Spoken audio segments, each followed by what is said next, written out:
Bismillahirrahmanirrahim. Assalamualaikum warahmatullahi wabarakatuh.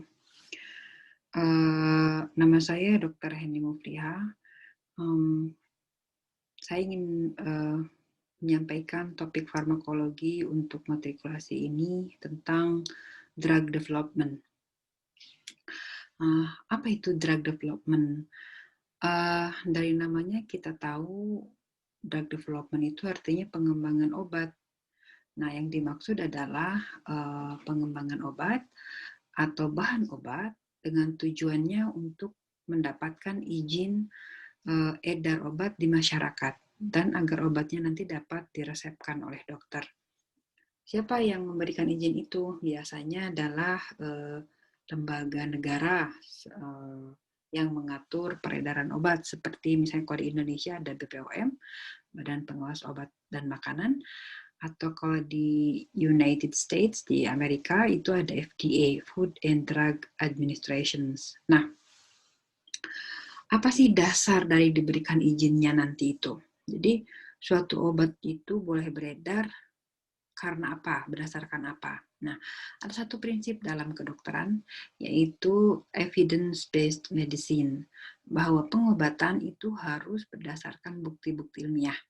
Maka, perizinan peredaran obat pun harus didasarkan pada bukti bahwa obat yang akan beredar itu memang memiliki efikasi itu manfaat atau efek obat, dan juga memiliki keamanan obat yang bisa diterima.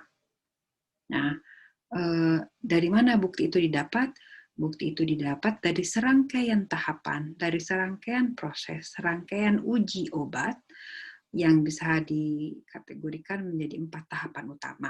Nanti kita lihat, dan tahapan ini berlangsung lama, dari awal sampai akhir itu bisa sampai 10 tahunan. Nah, apa sih tahapan drug development? Ada 4 tahap utama. Yang pertama itu adalah drug discovery. Dari namanya kita tahu artinya penemuan obat. Nanti kita akan jelaskan setiap tahap-tahap ini. Tahap yang kedua, jadi setelah obat ditemukan nih bahannya yang akan menjadi kandidat obat, yang nanti akan dibuat menjadi obat. Dilanjutkan kepada pengujian obat. Pengujian obat yang pertama tahapnya adalah preclinical research atau preclinical testing. Jadi pengujian obat pre itu sebelum klinik, itu artinya di sini adalah menggunakan manusia. Jadi pengujian obatnya sebelum menggunakan manusia, artinya menggunakan hewan, menggunakan culture cell di lab gitu ya.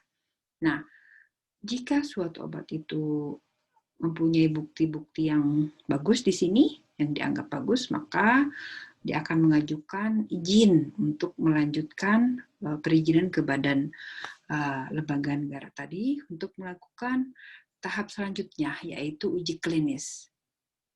Nah, uji klinis ini artinya sudah mulai menggunakan manusia. Nah, ada 3 fase di sini, nanti kita akan jelaskan. Jika suatu obat kemudian sudah mempunyai bukti juga bahwa dia lolos dari tahap fase 1 lolos, fase 2 juga buktinya bagus, dan fase ketiga juga ternyata buktinya bagus, maka dia pengembang obat ya, bisa suatu perusahaan obat, bisa research institute ya, itu kemudian dia mengajukan izin edar ke badan tadi ya. Nanti direview oleh si badan pemerintah tadi, lembaga negara tadi, direview data-datanya, direview bukti-buktinya, dikonfirmasi gitu ya. Bisa memakan waktu berapa tahun juga ini. Nah, sampai setelah itu, misalnya dianggap dianggap buktinya kuat, bagus, maka dikeluarkan izin edar. Nah, setelah diedarkan itu masuk ke tahap yang keempat, yaitu monitoring post-market. Artinya pengawasan pasca pasar, artinya pasca diedarkan. Jadi setelah diedarkan itu masih direview, masih dimonitor, masih diawasi laporan-laporan tentang keamanan obat itu. Nanti akan dievaluasi lagi obat yang beredar. Begitu. Kita akan lihat coba tahap satu-satu tahapnya. Yang pertama adalah drug discovery. Jadi ada tahap awal sekali dalam drug development, yaitu pencarian bahan obat untuk akan dikembangkan menjadi obat. Nah, bahan obat itu apa sih? Biasanya kita mencari active compound atau senyawa aktif. Nah, bila kita sebenarnya tergantung jenis obat apa yang akan kita kembangkan. Sebagian besar obatnya misalnya obat sintetik. Obat itu ada secara umum boleh bagi dua ya, jenis obatnya ada obat modern atau obat sintetik dan ada obat herbal atau tradisional. Salah satu pembedanya adalah bahwa kalau obat sintetik itu dia hanya mengandung satu senyawa aktif. Jadi misalnya Anda obat penurun panas, diresepkannya misalnya Panadol. Panadol itu mengandung senyawa aktifnya apa? Ya paracetamol. Paracetamol itu senyawa aktif penurun panasnya. Berbeda kalau Anda misalnya meminum jamu tolak angin misalnya. Di dalam isi jamu itu ada banyak zat, tidak hanya satu zat. Nah itu yang satu kandungannya ada banyak. Nah itu salah satu membedakan obat tradisional dan obat modern. Nah secara umum kita akan mencari bahan apa yang akan dikembangkan menjadi obat. Nah caranya bagaimana? Cara yang pertama adalah dari bahan alam, mencari berbahan alam.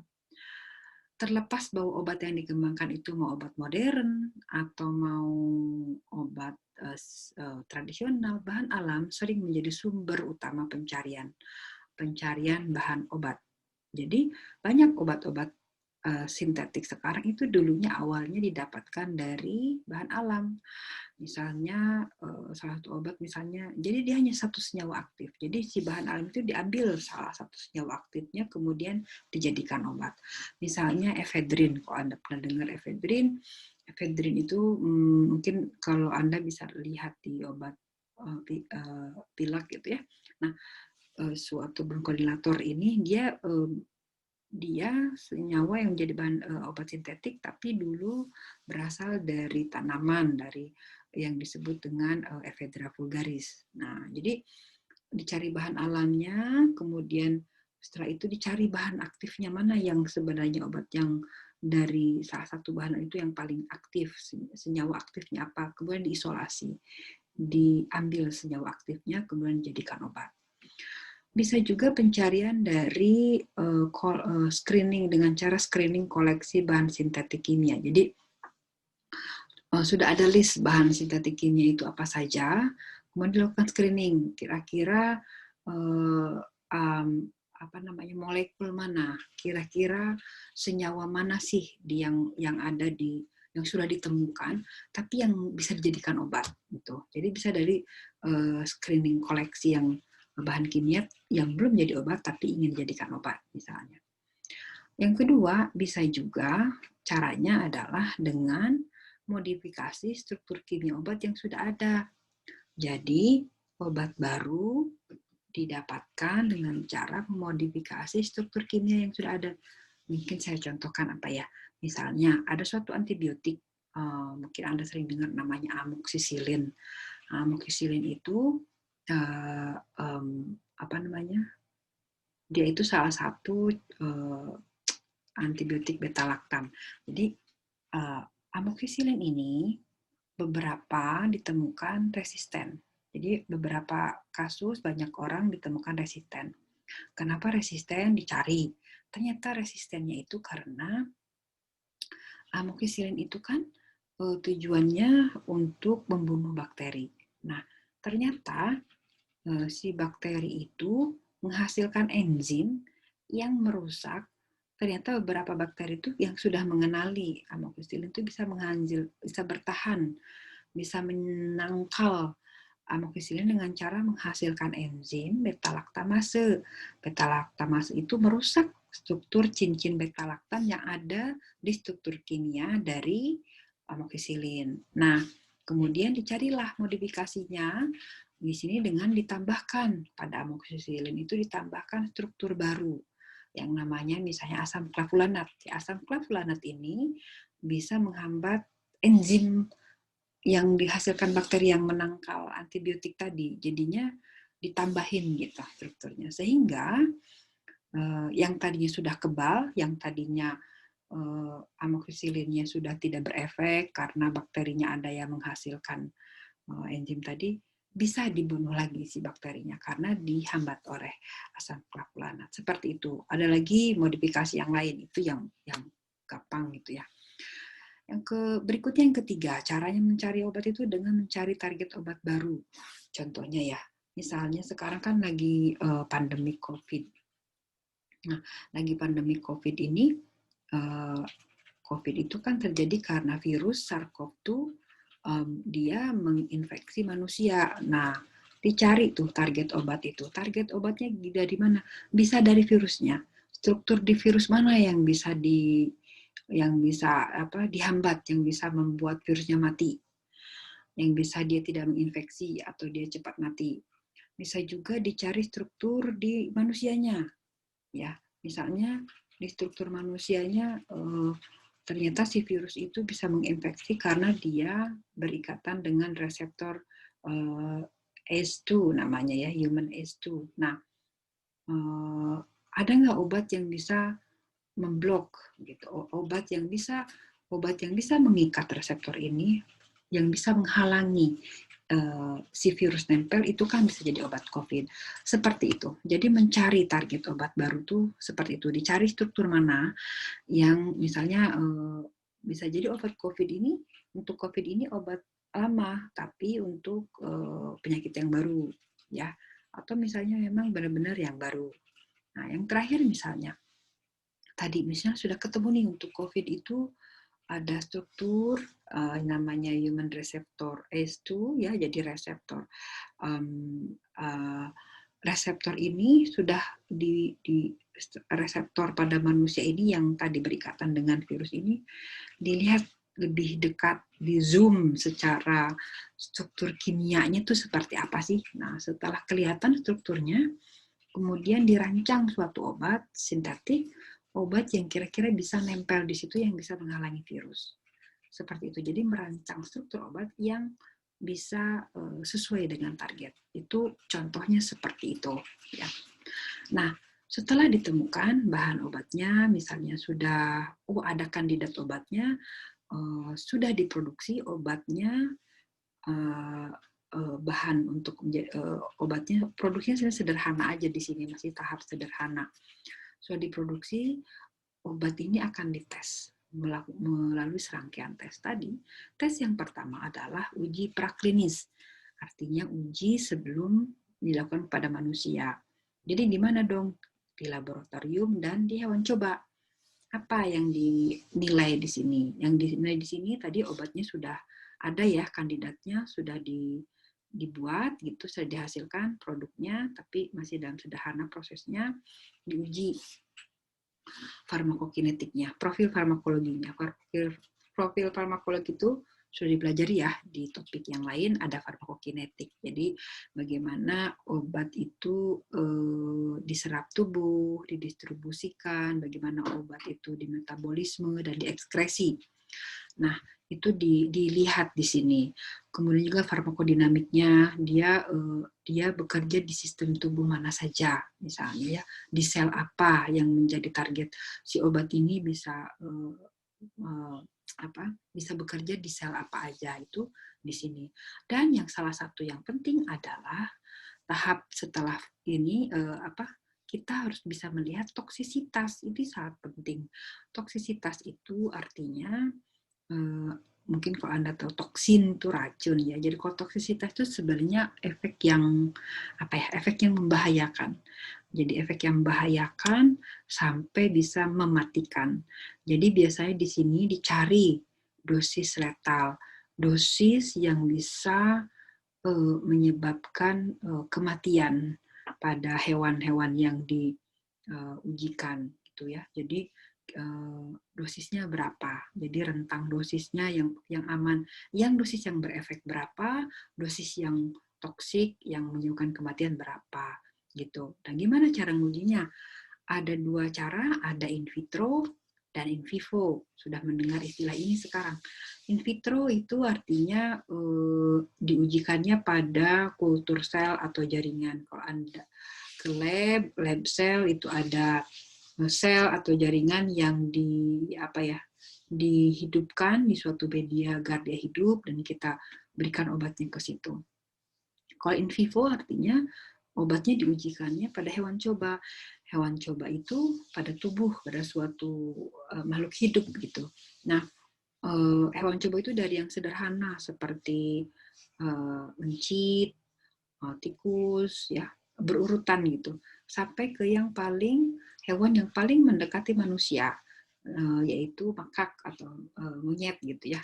Itu udah sampai pada tahap itu hewan coba dilihat. Nah, obatnya dilihat nih, apakah baik buktinya. Nah, jika dianggap baik, bukti-buktinya bagus, efikasi dan keamanannya, maka si pengembang obat harus mengajukan izin untuk bisa melanjutkan ke tahap selanjutnya, yaitu tahap uji klinis. Nah, gambar ini menunjukkan bagaimana ini uji praklinis, ya, in vitro dan animal testing, kemudian ke uji klinis, dan nanti market ke pasaran. Nah, kita bisa dilihat di sini bahwa setelah lolos uji klinis, si pengembang obat harus mengajukan dulu yang disebut IND di sini istilahnya, Investigational New Drug. Ini kita pakai versi FDA ya. Jadi sebelum uji ke manusia dia harus ada perizinan dulu. Jadi si lembaga negara tadi akan melihat dulu bukti-bukti di preklinisnya, di animal sama in vitro-nya gimana gitu. Apakah bukti-buktinya bagus, jika cukup valid maka bisa dilanjutkan. Nah, di clinical fase ini ada 3 fase kita lihatnya. Fase 1, fase 2, fase 3. Dan ini tahapan itu seperti sistem gugur. Artinya kalau suatu obat di animal sudah buktinya tidak aman, efektifnya kurang, maka dia tidak akan lanjut gitu. Gugur, dia tidak bisa lanjut. Sama juga di sini. Jika fase 1, 2, 3 sesuatu yang berurutan. Kalau fase 1-nya dinyatakan gagal, buktinya tidak efektif atau tidak cukup aman obatnya, maka dia tidak bisa lanjut ke fase 2 dan fase 3. Jadi ini sesuatu yang sistem gugur. Nah, apa sih bedanya fase 1, 2, 3 ini secara umumnya yang bisa dilihat? Fase 1 itu pertanyaannya, obatnya aman nggak? Yang utamanya itu. Obatnya aman nggak? Jadi sebelum dia obatnya berefek atau tidak, ditanya aman dulu nggak? Itu yang utamanya. Kalau sudah aman, nanti fase 2 itu obat ini efektif nggak? Benar nggak?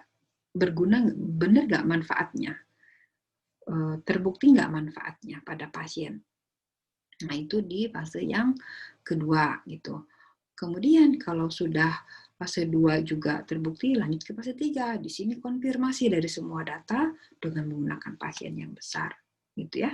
Nanti baru setelah lolos di sini, diajukan lagi untuk memperoleh NDA, New Drug Application, atau nomor izin edar di BPOM untuk bisa dipasarkan. Ya. Ini lihat, kalau lihat tahunnya ini bisa berlangsung sampai di pasaran aja 10 tahunan. Sedang marketing itu sebenarnya tanpa batas waktu. Ya, bisa 5 tahun, bisa tanpa batas waktu, sampai biasanya memang ada laporan gitu ya. Di sini laporan secara umum itu tidak ditentukan batas waktunya. Palingan di sini ya setelah 20 tahun kan patennya expired gitu. Nah, kita lihat lagi pada uji klinis ya. Kita aja setelah uji praklinis, obatnya bisa masuk ke uji klinis setelah di-review, setelah dilakukan perizinan. Di uji klinis itu, yaitu uji obat pada manusia, ada fase 1, tadi seperti yang dilihat di gambar tadi, yang utama adalah menilai keamanan obat dulu. Salah satunya yang paling penting adalah di farmakokinetik itu rentang dosis obat yang aman. Jadi rentang dosis obatnya yang aman pada manusia itu yang mana, dari berapa sampai berapa. Kemudian salah satu yang pembeda fase 1 dengan yang lain adalah peserta uji, orang yang diuji, orang diberikan obatnya adalah orang sehat, ya. Orang sehat gitu, jadi bukan orang yang sakit. Jadi bisa lagi nih, walaupun obatnya adalah misalnya antibiotik itu kan untuk membunuh bakteri gitu ya, tapi di sini salah satu dilakukannya pada orang yang sehat gitu ya. Nah, kemudian fase 2. Fase 2 itu menilai efikasi, manfaat. Jadi kalau sudah aman baru boleh lanjut ke fase 2, baru menilai manfaat obat. Jadi misalnya tadi obat yang dikembangkannya obat antibiotik bakteri, berarti harusnya dia membunuh bakteri dong. Artinya orang yang punya misalnya antibiotiknya untuk tuberkulosis TBC ya, berarti dia bisa menyembuhkan orang pasien tuberkulosis dong. Nah, gitu. Jadi dilihat gitu di sini efikasinya. Maka peserta ujinya di sini selain orang sehat juga akan melibatkan orang dengan penyakit yang ditargetkan obat tadi. Kalau obatnya untuk hipertensi ya harus ada orang hipertensi di sini dikasih obatnya gitu. Nah, di sini juga akan mulai bisa diberikan placebo. Anda sekarang mendengar istilah placebo. Placebo itu bahan tidak aktif yang dibuat untuk menyerupai obat. Jadi obatnya dibandingkan dengan placebo. Jadi placebo ini sebenarnya adalah bahan tidak aktif, tapi dia dibuat menyerupai obat sehingga peserta uji yang maksudnya orang yang diberikan itu tidak tahu kalau itu tuh placebo. Dia tidak tahu itu placebo, yang satu obat, yang satu placebo. Misalnya obatnya berbentuk kapsul warna hijau, maka si placebo juga bentuknya kapsul warna hijau. Si orangnya tidak tahu kalau dia mendapatkan placebo. Kenapa harus begitu? Karena ada efek placebo. Jadi placebo itu ada efek subjektif bahwa pasien itu kalau mendapatkan obat, ya mendapatkan walaupun placebo itu seperti obat ya, dia punya efek subjektif yang positif, dia bisa sembuh gitu, dia penyakitnya itu berkurang. Nah, jadi kita menghindari apakah jadi nanti ada peserta, ada orang yang diberikan obatnya dan ada sekelompok grup yang diberikan placebo dan dibandingkan. Jadi untuk menghindari bahwa efek yang terjadi itu bukan karena efek placebo. Jadi misalnya efek yang diberi obat dengan yang diberi placebo kesembuhannya sama, kan berarti itu bukti efektifnya kurang bagus gitu. Di situ efek placebonya yang kuat. Nah, dilanjutkan dengan fase jika ini buktinya juga bagus ya, efikasinya valid, ternyata obatnya hasilnya menunjukkan pengurangan perbaikan penyakit yang signifikan, maka dilanjutkan dengan fase 3. Fase 3 itu adalah tahap akhir sebelum diedarkan, itu mengkonfirmasi bukti keamanan dan efikasi obat yang sudah sebelumnya bukti-buktinya ada. Nah, bedanya adalah dia harus melakukan pengujian itu pada orang dalam jumlah yang banyak, sampai ribuan. Kalau yang di sini fase 1 tadi hanya 20 sampai 100, fase 2 itu sekitar 100 sampai 200 ya. Fase 3 itu sampai ribuan. Kenapa harus banyak? Karena kita untuk memastikan bahwa memang secara statistik kalau Anda tahu semakin banyak sampel, semakin suatu obat itu digunakan pada banyak orang, maka semakin valid, jadi semakin bukan kebetulan. Jadi bahwa obat ini efektif, bahwa obat ini aman itu bukan suatu kebetulan, tapi memang sudah terjadi pada banyak orang, ribuan orang, artinya secara statistik itu bisa lebih dipercaya. Kemudian yang kedua juga ada efek keamanan yang memang tadi hanya bisa dilihat pada setelah diberikan pada banyak orang. Kemudian pada fase ini dilakukan dengan menggunakan prinsip-prinsip pengujian yang ketat gitu ya. Jadi misalnya harus secara acak, jadi biar semuanya valid. Nggak boleh misalnya ya si orangnya tahu kalau dia dikasih placebo, atau misalnya si dokternya tahu kalau misalnya ini mah pasien ini dikasih obat A, ya. Kalau misalnya gini, saya penyakitnya ringan dikasih ini, kalau penyakitnya kelihatannya berat nih dikasihnya. Itu tidak ada banyak standar yang memperketat cara pengujian di fase 3 ini agar buktinya memang valid. Nah, jika suatu obat ternyata mempunyai bukti-bukti yang kuat bahwa dia efektif dan dia aman, maka bisa dilanjutkan untuk diedarkan. Tetapi dia wajib mengajukan dulu perizinan untuk mendapatkan izin edar tadi ya ke Badan Regulasi Obat. Nah, setelah itu, setelah diedarkan, obat ini terus dipantau. Kenapa sih harus dipantau terus? Karena ada efek-efek obat yang sangat jarang. Banyak pertimbangannya. Salah satunya adalah obat yang sangat jarang. Jadi misalnya gini, tadi pada fase 3 obat itu sudah diberikan pada ribuan. Tapi ada efek obat yang sangat jarang, yaitu efek yang hanya terjadi sekali pada 10.000 orang. Jadi dari 10.000 orang itu, hanya satu yang kena. Padahal tadi kan hanya ribuan. Berarti kalau sudah diujikan pada 5.000, 6.000 orang, belum muncul tuh si efek samping itu. Si efek yang membahayakan itu. Makanya walaupun sudah dipasarkan, karena makin banyak orang yang pakai, akan makin muncul kemungkinan efek-efek yang sebelumnya tidak diketahui. Ya, seperti itu. Ada juga efek yang bisa timbul diketahui setelah dikonsumsi jangka panjang yang pada masa fase 3 mungkin tidak sampai ketahuan, tidak sampai selama itu di follow up-nya, dipantaunya. Seperti itu. Nah, gimana caranya? Jadi biasanya berdasarkan laporan dari para dokter ya, dari para peneliti gitu, pelaporan ini nanti dievaluasi. Dan tidak ada jangka waktu khusus, kecuali tadi ya sudah keburu expired misalnya. Nah, suatu obat itu bisa ditarik dari peredaran jika dianggap berbahaya. Ada suatu tragedi yang ini sebenarnya mungkin salah satu yang terburuk ya dari pengembangan obat, yaitu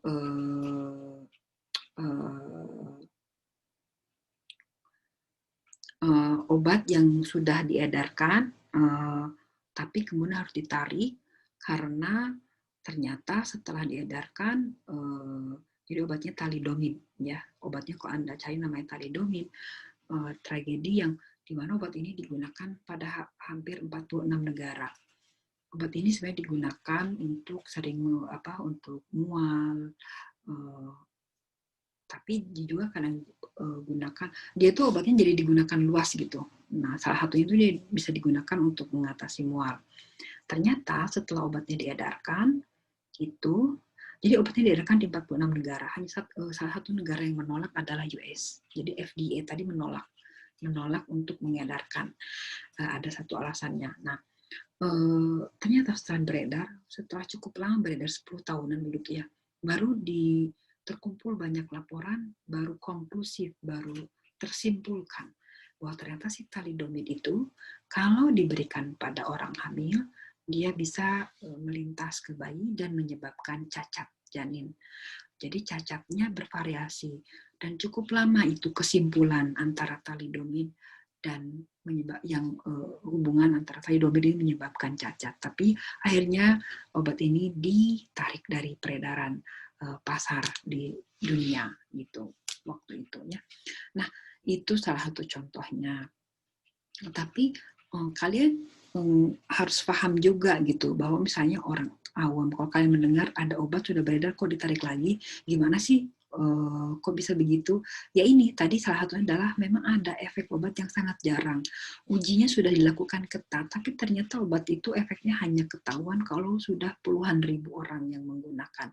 Itu yang salah satu yang menyebabkan ada pembatasan hingga misalnya penghentian, penarikan dari pasaran. Oke, sebagai kesimpulan, jadi obat itu hanya bisa diedarkan kalau memiliki bukti efikasi, manfaat, dan keamanan sesuai standar. Jarang sih obat 100% aman, tapi artinya bisa ditoleransi. Makanya Anda akan melihat dalam kemasan obat ada perhatian ya, hati-hati pada keadaan apa itu karena memang tidak 100% aman. Itu sudah ada buktinya gitu, keamanannya itu bisa diterima. Kesimpulan kedua adalah ada 4 tahapan utama dalam drug development, yaitu tadi drug discovery, uji praklinik, uji klinik, dan monitoring pasca pemasaran. Nah, hanya sebagian kecil sebenarnya obat yang bisa sampai tahap akhir ya. Jadi hanya berapa persen gitu dari obat yang dikembangkan di awal sampai ke yang akhir. Banyak obat berguguran. Misalnya di fase klinik itu yang paling banyak berguguran tuh di fase yang kedua gitu ya. Jadi banyak yang berguguran. Nah, badan pemerintah lah yang memang berperan meregulasi obat untuk mengawasi proses pengembangan obat ini. Jadi tidak hanya pengembang obat, tapi juga di situ ada peran badan pemerintah ya, ada juga pelaporan dari masyarakat dan dokter gitu ya dalam pengembangan obat. Demikian dari saya. Semoga bermanfaat. Terima kasih. Assalamualaikum warahmatullahi wabarakatuh.